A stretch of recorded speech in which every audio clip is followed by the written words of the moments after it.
Hi everyone, Al the Psych here. I have a quick video for you today that I have entitled Happy versus Unhappy Couples. Most of the information comes from the book Super Communicators by Charles Duhigg.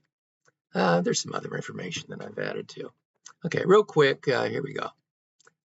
There's some interesting research on what helps make happy couples versus unhappy couples. Now, happy couples work on controlling their own emotions. So, a husband will work on controlling himself, how he talks, the tone he uses, the speed that he talks, so he can stay relatively calm and catch himself from saying something, offensive, you know, etc. And, wife or spouse will do the same thing. Now, unhappy couples tend to try to control the other person. Now, granted, sometimes this may be necessary, but the happy couple knows how to work on themselves. Okay. The unhappy couple is trying to control the other person.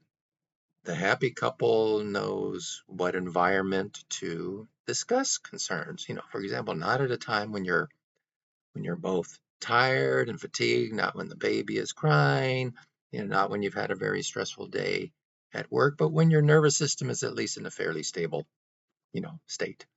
Um, Also, the happy couple, when they argue, will try to keep the argument confined to the topic instead of letting it bleed out, into other areas of concern.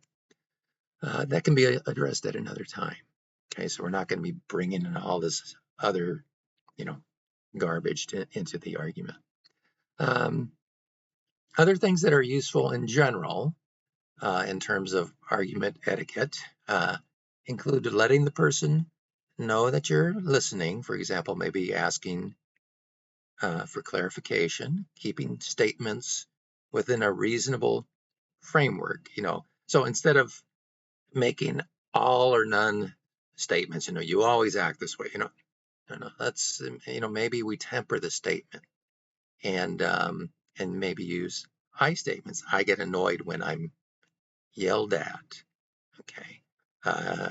As opposed to you kind of puts the person on the defensive. And finally, again, I statements is useful. And of course, they have to be used correctly. So saying something like, I think you're a big jerk, it isn't really the type of I statement that I mean. I get annoyed when I'm yelled at. Okay, that's a better I statement. Okay, and like I said, that was a quick one. That's it. Thanks.